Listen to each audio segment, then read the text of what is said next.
Hi, I'm Nicholas Principe from Vaughan, Ontario, Canada, and you're listening to the Pro Hockey News Podcast. Welcome into another edition of the Pro Hockey News Podcast, brought to you by our friends at mycustomsportschair.com. You can get any logo of your favorite sports team on there, or even your favorite intern. If you want Nick's face, freeze frame it. Do it. There we go. He's got his Slim Shady look going north of the border. I thought he'd be in black, but apparently he's done mourning. Lonnie Goldsmith, Richard Cote, Adam Minnick along with you. We have non-playoff news that broke today as we record this on Thursday the 22nd. We'll talk about the playoffs, but a hiring and a firing. Well, a moving on is the term. Moving on is the what's happening in Toronto. Brett Shanahan, the first to move on this offseason. I don't think, Lonnie, it's going to be the last move on coming out of the TO. Probably not. I mean, it sort of depends on how they reshuffle the front office and how they decide to allocate their resources. But yeah, I think there's going to be some more big names moving out of Toronto. What I thought was interesting, Nick, is they've already given Brad Treliving the vote of approval. If he's staying on as GM, he's just getting a new boss. Yeah. I mean, this is what needed to happen. Shanahan's been needing to go for a long time. Yes, the Shanna plan is kind of like the Iser plan, and they both are in failure mode. If your name can turn a plan afterwards, I think it's bad for your team. So nobody should hire somebody where you can add the word plan to the end of their name and make it sound good. Richard's pondering that. I got it, but I'm wondering. Okay, never mind. Because that's what people have been the Shanna plan and the Iser plan. It's a common thing going on. Yes, I got it. I'm just wondering who would consider hiring that. But okay. Oh, you'd be surprised. It's hockey. Retreads are the in thing always. I mean, Shanahan has been rumored to the Islanders for, I don't know, at least the series was still going on in Toronto, and he was being rumored to the Islanders. So what going into the last year of your contract means. Yep. So yeah. So he wasn't let go. He's just not getting another contract as his contract expires. So 11 seasons, no conference finals. Yeah, it's probably about time to go. Yeah. I mean, it's simple, right? It makes sense. You don't perform, you get canned. Sometimes it takes 11 seasons, sometimes it takes 5. Exactly. So that was the firing of the day. That's, the Islanders have already reportedly are speaking to him. So, Lonnie, not only was it reported earlier, it's already been reported that they're in talks. Which, that'd be ironic given the whole Tavares thing. Yeah. That he'd go to the Islanders after his best contract.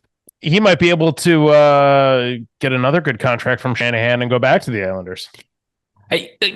I will still stand by that Jonathan Tavares has lived up to his contract. I'm not thinking he hasn't. I think he's been great. 100%. Here's the thing. All of those Toronto guys that are well compensated have all lived up to their contracts. Like those the core four. Yeah. They've all lived up to their deals. They've all gotten a crap ton of money, deservedly so. I don't think any of them underperformed it. Regular season, no. I was going to say until the playoffs. Yeah, regular season, no. But you don't get paid your contract for the playoffs, right? Nope. That's a regular season salary. Yep. So, right. yeah. I mean, it's rare that you have 4 guys taking up that kind of chunk of your salary cap, and all of them perform to it, if not exceeded. And yes, that doesn't always portend playoff success anywhere, and it certainly didn't in the case of Toronto. But this is a really excellent regular season team, and in Shanahan's tenure is an above 500 team, and still couldn't figure out a way to get out of the second round. Yep. So we'll see. We will see what happens there, who they get, who Treliving has to report to, how the MLSE structure works, and also what happens with the roster. I think everybody's expecting Marner gone, and we'll see how true that is, and we'll see everything else that happens. So then we talk about the hiring of the day. By the way, if you guys have not seen the Chicago Blackhawks social media today, it is worth a moment to see how they announced that a new head coach was hired. It is timely and hysterical. And by seeing you guys punch your keyboards in, nobody saw that today on the X. It is. I don't want to ruin it. I'm going to vamp a little bit as you guys go because it's awesome. Like is it Pope-esque? it is. It is. I haven't seen it, but that was my guess. Yes, it is awesome. I will give their social media team, whoever came up with the idea to go on top of the roof of the UC and do this, deserves props because it's a great 10 seconds. I mean, it's just perfect. That's pretty good.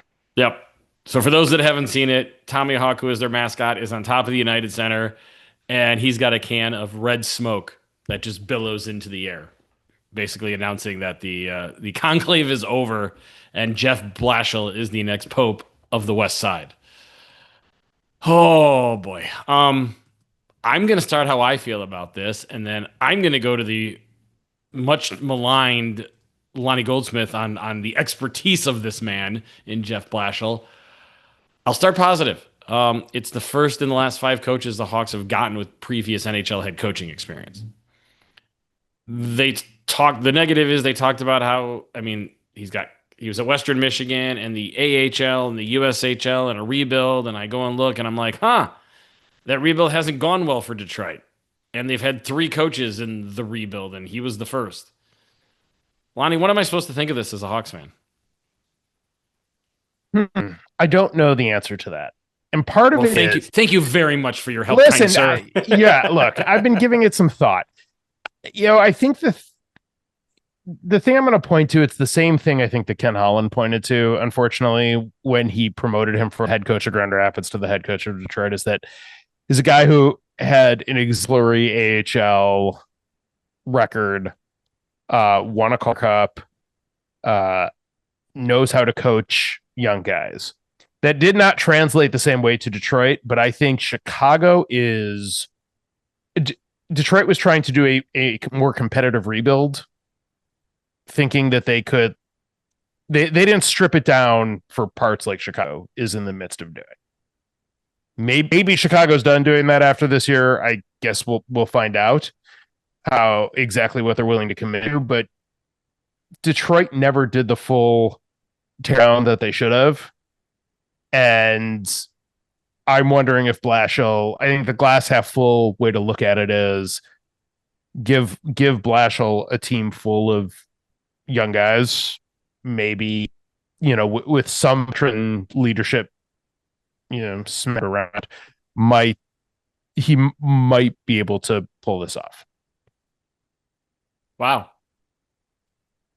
That was great. I mean, that was a whole lot of nothing of confidence or anything I can hang my hat on. He got 3 years in Detroit, so I'm not exactly sure what kind of confidence lift you expected. No, I'm expecting nothing. Nothing, apparently. So, okay. I mean, your expectations are fairly low. What has Chicago's coaching situation been in the last 5 coaches? Like, are your expectations really that high with him? No, but I was expecting a more proven previous head coach than a guy that failed. I am worried that this is Kyle Davidson thinking he's the smartest guy in the room, and hey, this guy went and learned under John Cooper. And that's a really good coach for the last 3 years. So he's going to bring all that knowledge that he learned in the last 3 years, even though he's been a head coach for numerous years at different levels and probably has his own philosophies. But we're hoping the last 3 years fixed them.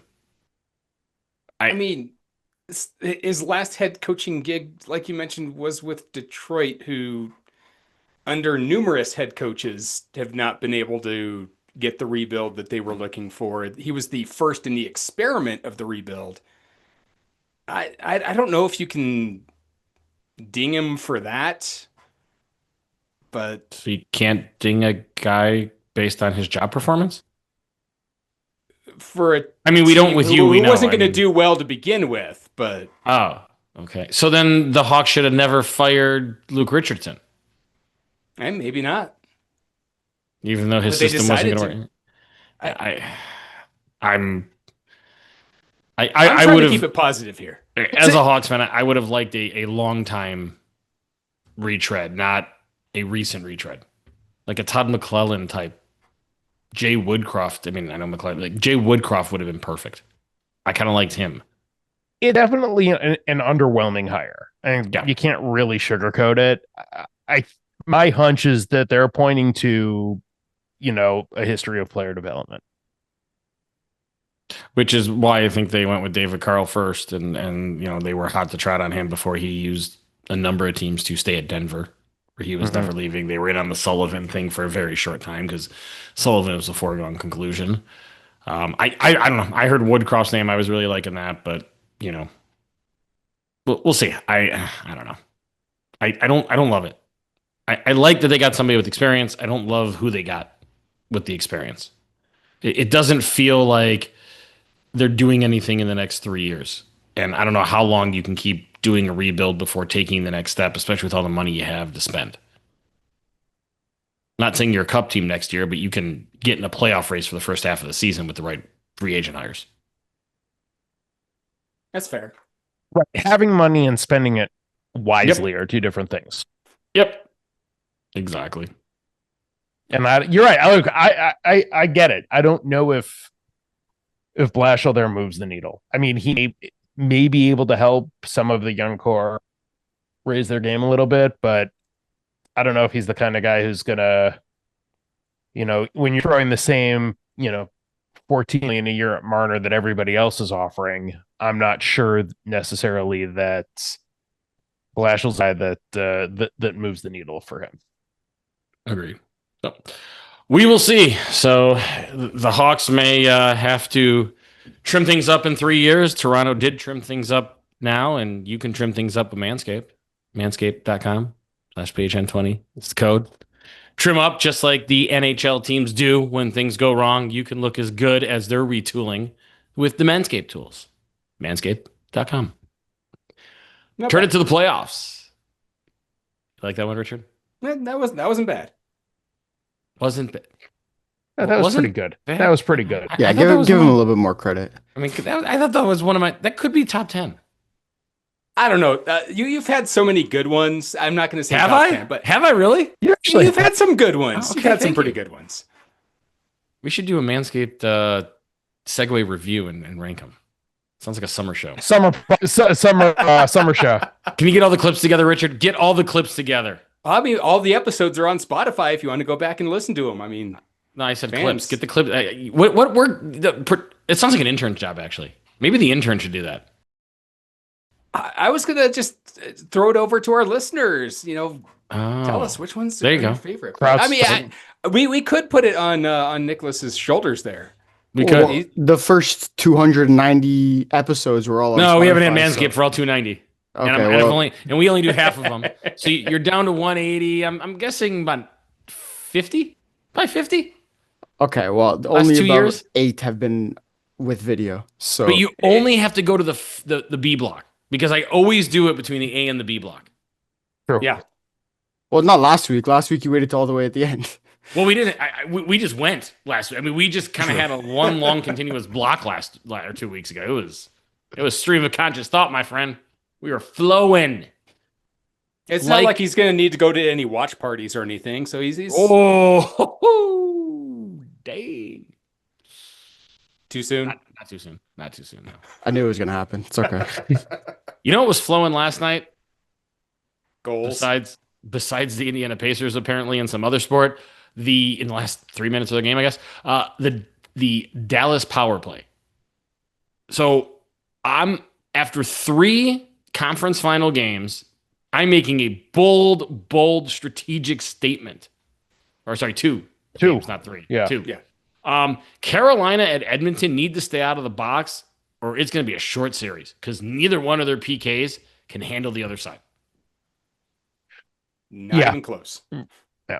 I mean, you could make a pretty good argument that, just get who Edmonton has on their power play. Dallas probably should stay out of the box too. Well, but Dallas doesn't have trouble staying out of the box. I suppose that's true.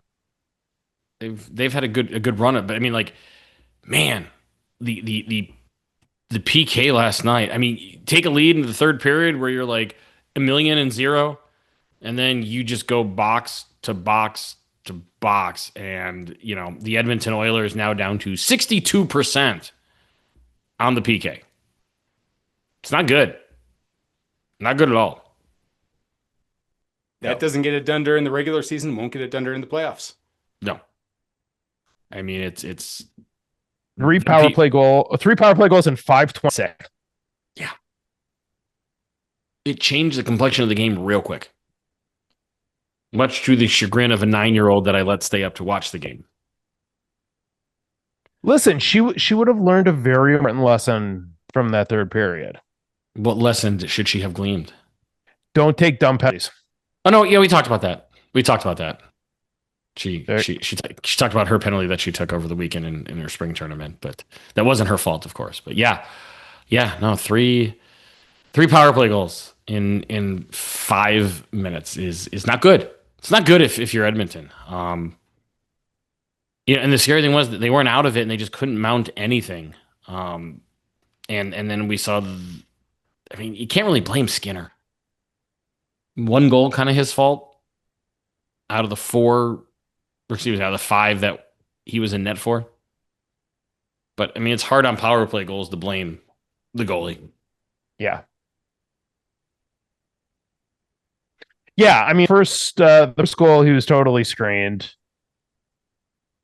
Just shot in from the point. Yep. You just gotta again. This is same with the second. The tied it Dallas is a stacked team. There's a reason they're the best team left, I think, and at least I think they're the best team in the West, certainly. But the fact that Edmonton just could not stay out of their own way is dispiriting, especially if you're taking a 3-1 lead and looking, I'd say comfortable, but at least look pretty good through 40. Yeah. I did not think that they would blow up in the period like that. I did not expect that whatsoever.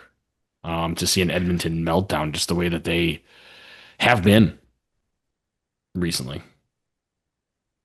Yeah, they've been a remarkably solid team through the first 2 rounds, and to just melt down like this. I think meltdown's the right word. It's pretty astounding. How about DeBoer though? Give him credit on the empty net when he had the opportunity. 5 Finns on the ice at the same time. He did it. He did what people have been asking for. He got all 5 of them out there for that empty netter that Lindell put in. Honestly, surprised it took him this long. Well, I mean, Rantanen wasn't exactly playing, so that's part of the. When you only have the 4 Finns, it's hard to have the 5 Finns. That's true. But no, that was kind of fun to see. I mean, that was fun to see. When you're up 5-3, you can kind of mess with that a little bit. Not like any of them are bad players, right? That are out there, but and then we look in the East, and it's the same thing. I mean, if you're gonna play Florida's game, and you're not as good at it as Florida, you're going to lose. And a team that plays a man-to-man defense can't put themselves in the box because it messes up the rotation and changes everything about how you play their defensive structure. It's surprising that a team that has played sort of the disciplined game that they have played all playoffs so far. Again, dumb penalties. Just push out of the game pretty quick. Also, I mean, it's not like Carolina's stiffest of oppositions are before this round. They had a pretty they had a pretty friendly first couple of rounds to get through. Yeah, I can't disagree. And they don't have the best goalie in the series. That's for sure. I mean, I don't think anybody's gonna argue that. But yeah, they got 33 shots on net. They only allowed 20. I mean, Florida only generated 20 shots while being on the power play 3 times. Now, of course, they scored in 2 of them, so it didn't take many shots to do it. But I think that was the most astounding thing to me is when you look up 6 goals on 20 shots, 2 power play goals. 5 They got goals. dominated in the faceoff circle. 5 goals off of 20 shots. Sorry, 5 goals off 20 shots. Yeah. Got dominated in the faceoff circle. They didn't lead in hits, but they got Carolina playing the game that they wanted them to. It should be frightening for the league that Florida didn't play very well. No. Still scored 5, won by 3. And frankly, Carolina didn't really get on the board until the game was out of hand anyway. Yeah. Agreed. Yeah. And I will say this, though, and the overanalyzing of just one game each. I was thinking this going in, but I think game 1 solidified it. I think we're watching the Stanley Cup final in the West. I don't think either one of these teams in the East are going to be able to overcome a 7-game series versus either Dallas or Edmonton. I think the West is the best. So you don't think if somehow Carolina, or not Carolina, if Florida gets past Carolina and they're playing Edmonton, you don't see a repeat? No, because I think Edmonton with Kane and Boucher and even Hyman throwing. I mean, Hyman is has 5 times the amount of hits in the playoffs as he had in the regular season. I think they can match the physicality without being stupid. And I don't think Carolina has an answer for the offense of Edmonton. And I don't think they have an answer for the depth of Dallas. What line can't you trust that Dallas rolls out there, Lonnie? Well, I think Dallas is favored over either team from the East. I think Florida is favored over Edmonton. And I think both in the West are favored over Carolina. Odds maybe. But I don't see Florida being able to beat Edmonton in a track meet situation. Even after you were just talking about game 1, the undisciplined Edmonton Oilers who couldn't get out of their own way, playing a similar team who's going to get in your head in the Florida Panthers. But the difference is Florida's going to end up in the box too. That's fair. I'd call Dallas I wouldn't call Florida a disciplined team. I mean, Paul Maurice even called it out. I mean, it was even called out in the post game. I mean, Maurice said his team's got to be smarter, and he won the darn game. I mean, his team won the game, but he was pissed at the way his team played dumb. I just think that it's not a foregone conclusion that what we're seeing in the West is the auto winner of the cup. I think you can make a case that Bobrovsky versus Ottinger, I think, is a bit of a coin flip. But Bobrovsky's better than if they're 1 and 1A. I mean, certainly both of them are better than anything that Carolina or Edmonton are going to have in goal. Edmonton is correct. I was going to say Edmonton is the most gifted offensive team in the playoffs, but I think their problem is that Dallas can match them goal for goal if they have to. They can.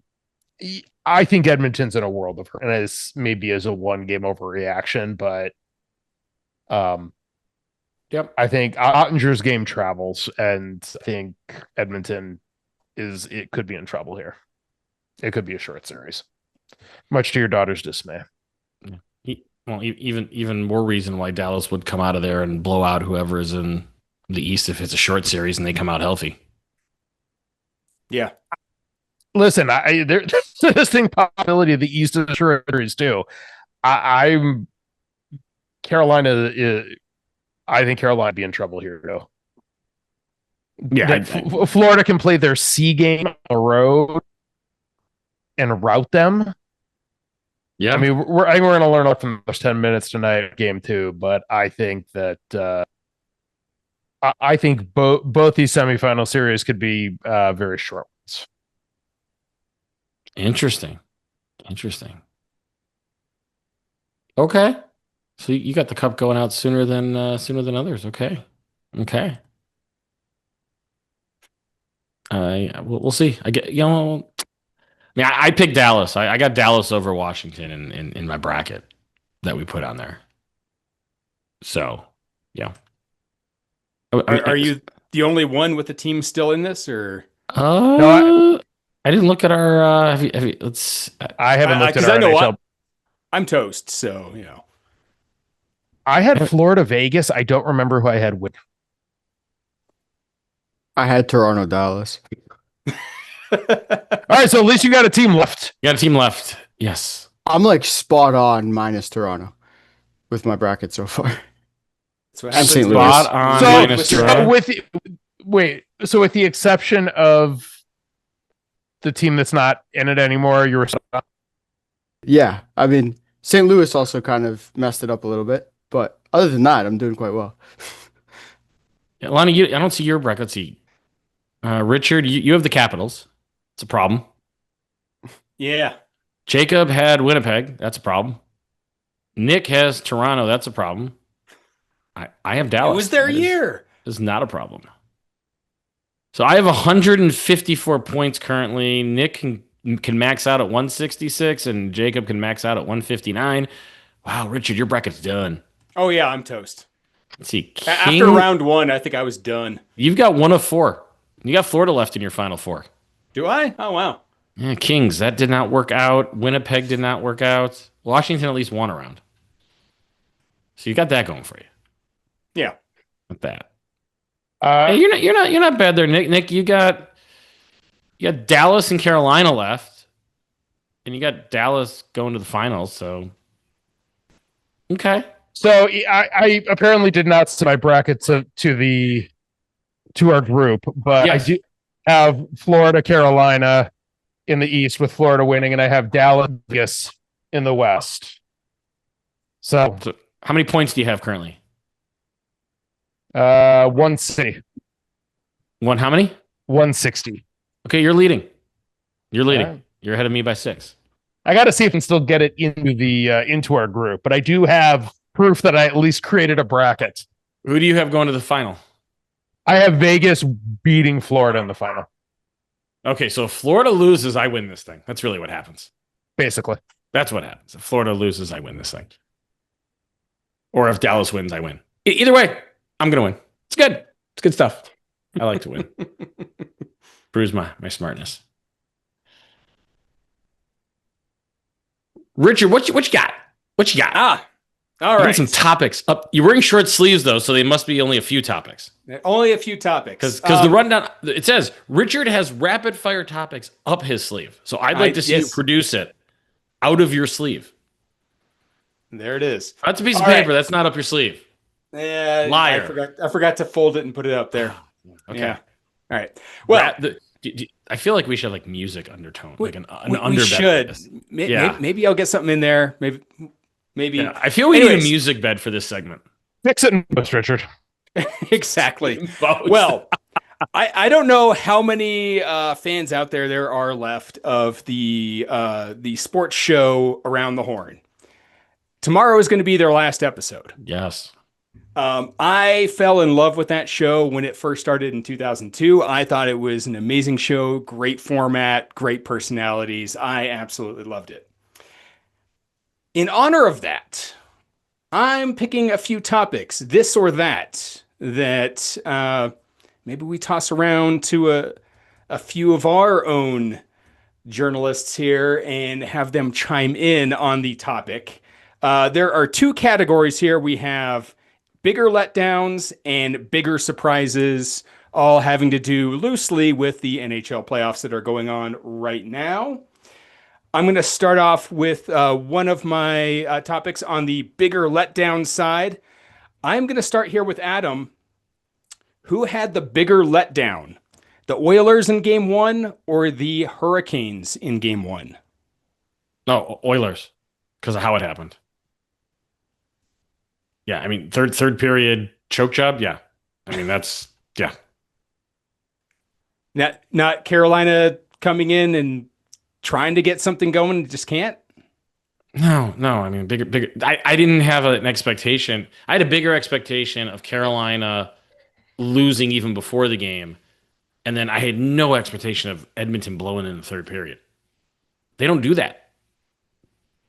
They own third periods when they have a lead. Do they? Didn't they blow a couple in the first round? Yeah, but they ended up winning them. They came back. The entire first round, they came back. Oh, that's right. They came back. That's right. They were on the They're like opposite side of this. 92-1 after leading in the second period after the last couple of years. I mean, it's some amazing stat that they don't give up leads in the third period. All right. Nicholas, do you feel anything other than No, Oilers game one? I completely agree. Honestly, even watching that game, that was just a complete capitulation. All right. I'll toss out Lonnie. Do you have anything else?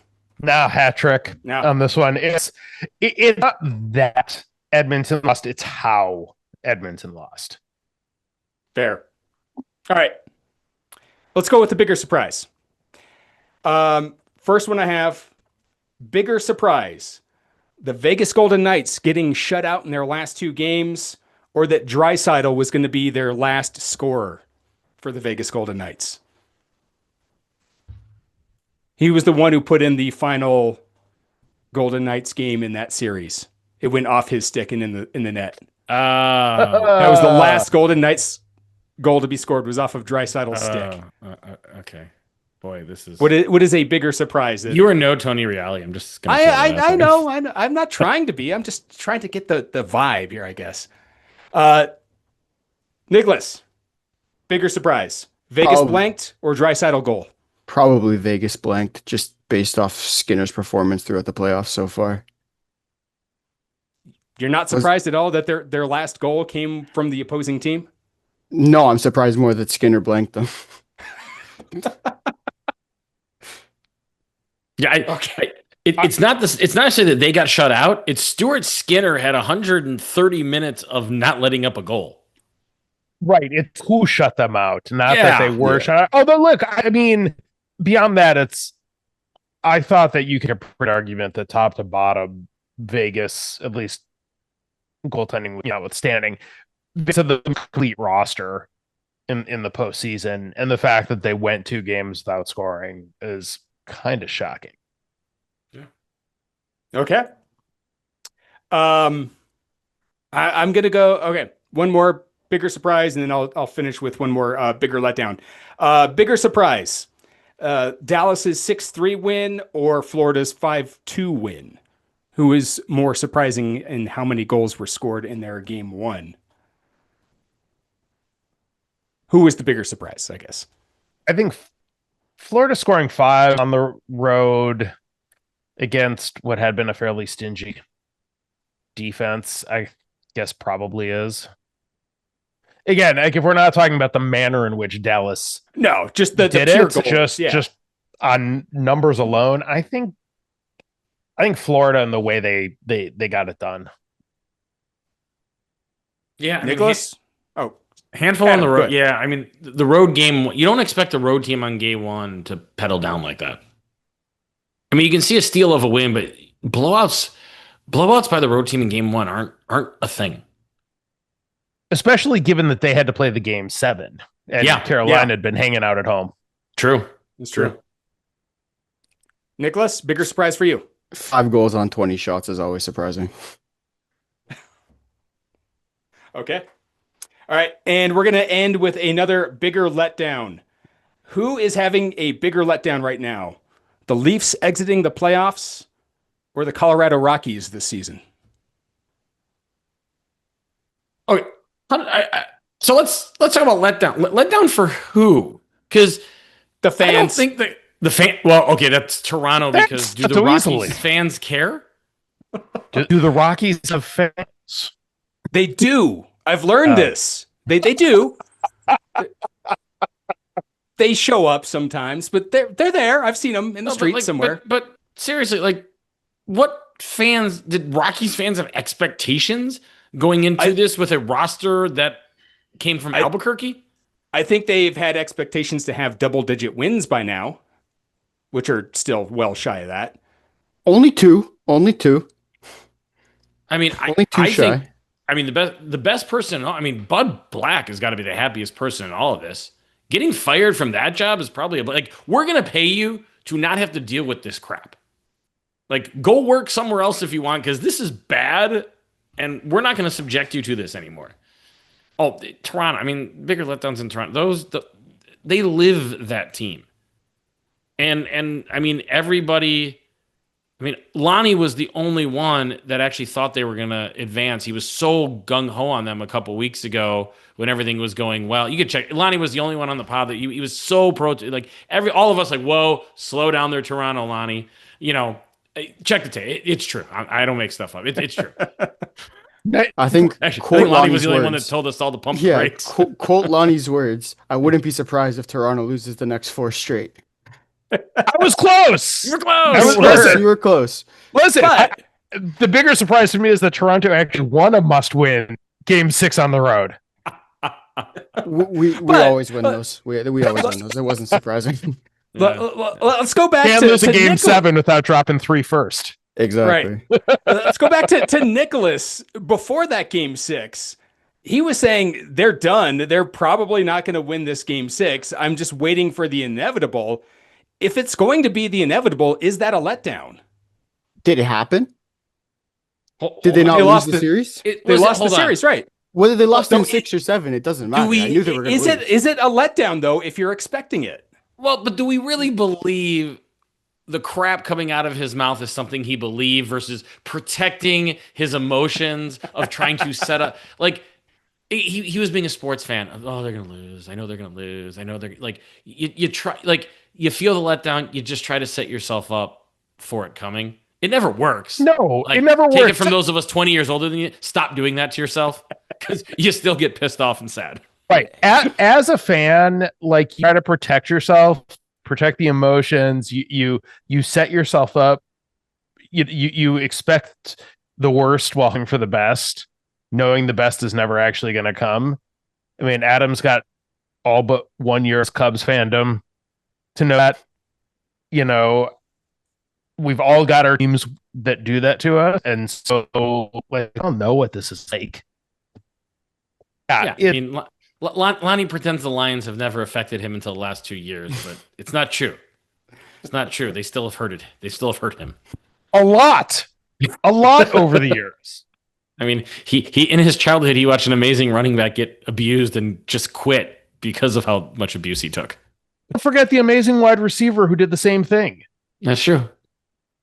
Well, if he would have caught that ball at Soldier Field, maybe his career would have been different. I swear to God. He would have completed the process. I swear to God. Listen, I'm not give Richard a lot of things to delete. I have things to say to you right now. That is still the most amazing catch I've ever seen him. But back to it. Oh, yes. Nicholas, only you can answer. Did you truly expect this? Yes.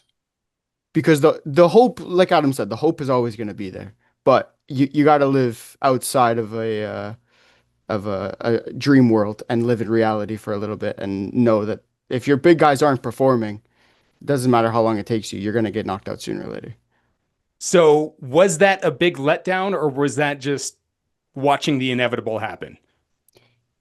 It was still a letdown because, like, this was the best team we've had in the last decade, but it was still the inevitable. What was the difference between last year's team and this year's team? Defense, goaltending. I mean, last year our starter was Ilya Samsonov. Okay, so the goal, yeah, because I mean the roster was almost the same. Like, yeah, but we fair did enough. Okay, goaltending, yeah, players, yeah. I mean, Post concussion goaltending or pre concussion goaltending?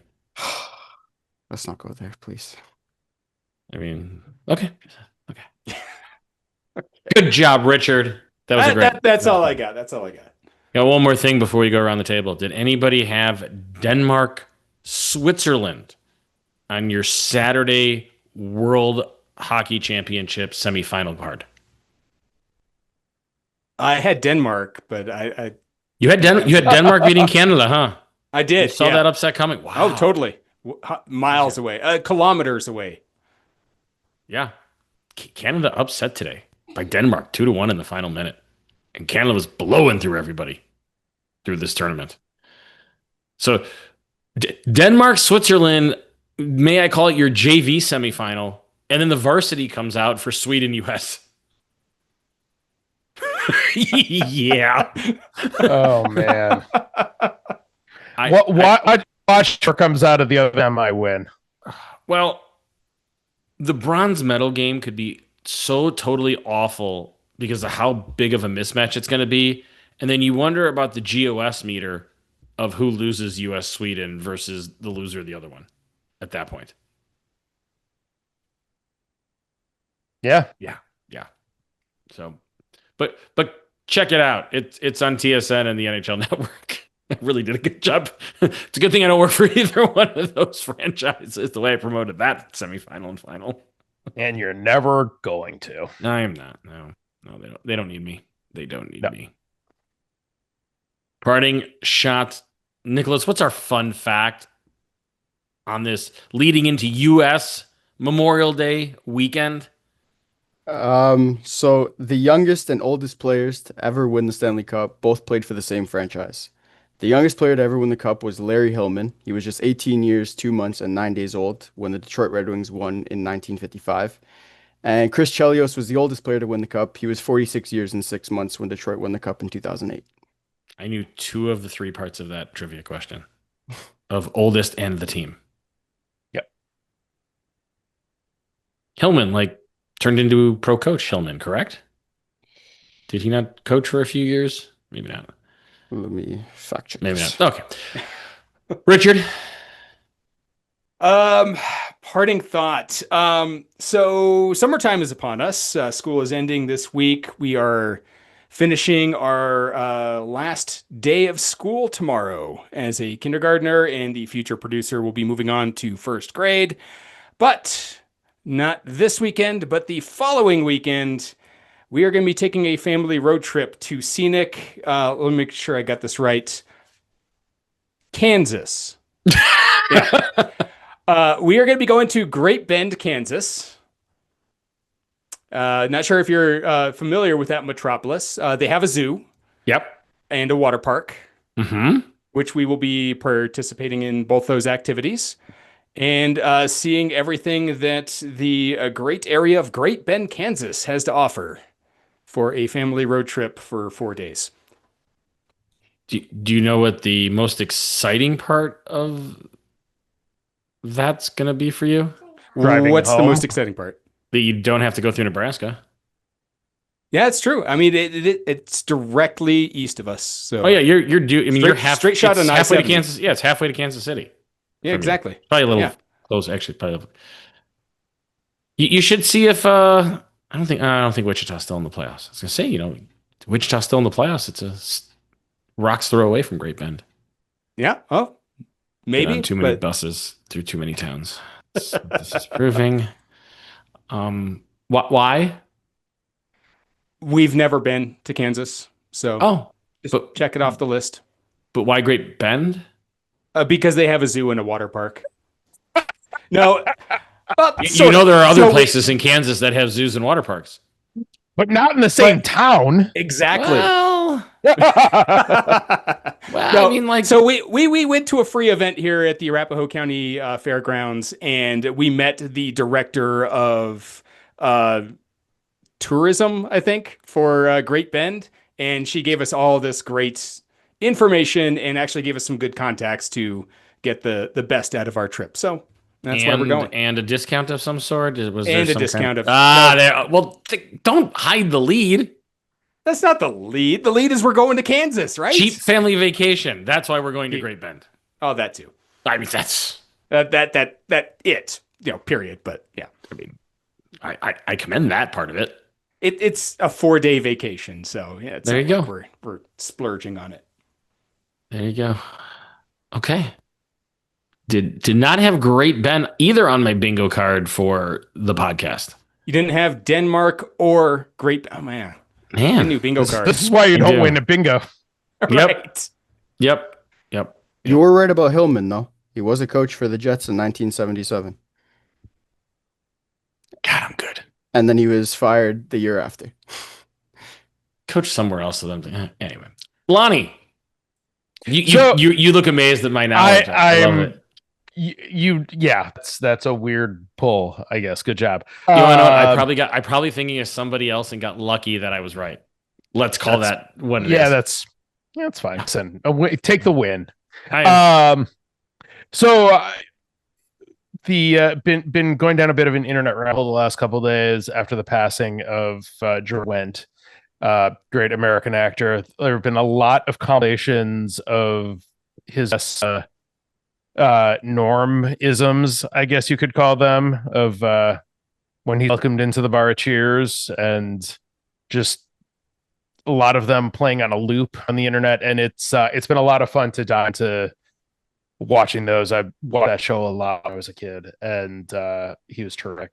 And my brother had some experience working with him. I was a production assistant on a play in New York that Jordan was in, and got to spend a lot of time with him, and said he was a really, really lovely individual. So that about 4 years ago, I binged that because I watched a ton of it, reruns, and end of the run, and then I watched it beginning to end on Netflix about 4 years ago. It was freaking awesome. It's phenomenal. In order. It's so good, so good, and it holds up. Yeah, holds up for so many reasons. Fun fact about George Wendt: does anybody know who his nephew is? Jason Sudeikis. Yes. Did you know that, or did you wiki things earlier today? No. Okay. I knew that. I knew that was why his picture is in the kebab shop in season 2 of Ted Lasso. Ah, there you go. I did not. Okay. Yes. Yeah. His mom is George's sister. Yep. So. Yep. Was only like 5'8" or 5'9". I met him once, and I was like an inch taller than him, and I was like, did not expect that. Yep. Did not expect that. No, pride of Beverly, Illinois. Good old Chicago. Didn't know that was where he was from. Yeah, he's Chicago boy. That's the whole super fan thing. I mean, yeah. I didn't know if that was him or if it was a bit. I mean, no, it was him. He's a Bears fan. Yeah. He's a big time Bears fan. So. My parting thought, I got something cool going on tonight. Total dad brag. So many of you know I've umpired for years since I was 13 at different levels. So it's district tournament time in high school, and I got a semifinal game tonight.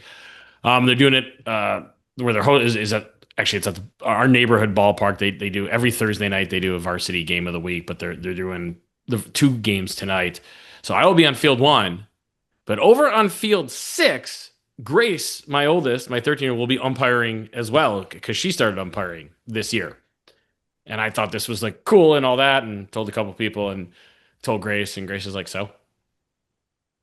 I'm like, it's about right for a 13-year-old. Boy, teenage girls are mean. Yeah. He's like, okay, Dad. I'm like, okay. Well, you just got cool story, bro, to buy your own daughter. But basically, yeah. I mean, it was like no remorse, not even like there was 0 F's on that. It was just like, okay, yeah. So she didn't say when I like she heard me talking to my dad about it, and she goes, well, I'm glad that you're excited about it, Dad. Like, damn! Wow! Twist that knife, and now just patronize you in the process. My God! So I looked at her. She goes, no, it's not how I meant. I'm like, well, how did you mean it? Well, no, it's cool that you're excited. Okay, Grace, stop talking. Just put the shovel down. Stop digging. Yes. Mm-hmm. Adam, my question for you is: are you better or worse than Angel Hernandez? I don't comment on the work of other umpires. You have a lot of comments though, so he's better than me. Definitely was way better than me. I never reached that level. He shouldn't have reached that level, but that's me. Thank you to our friends at mycustomsportswear.com and Manscaped and LDE Affinity Jewelry. Oh, do we have picks? Did I forget picks? Are we doing picks? I mean, yeah, we're not doing picks. We're not limited games. Thanks to our friends. For Nick, Lonnie, Richard, this is Adam, and I had this teed up, but I'm glad you touched on too, Richard. We'll talk to you guys in about 335 hours from now. Nod to our friends at Around the Horn. What a great run it was. This has been another edition of the Pro Hockey News Podcast.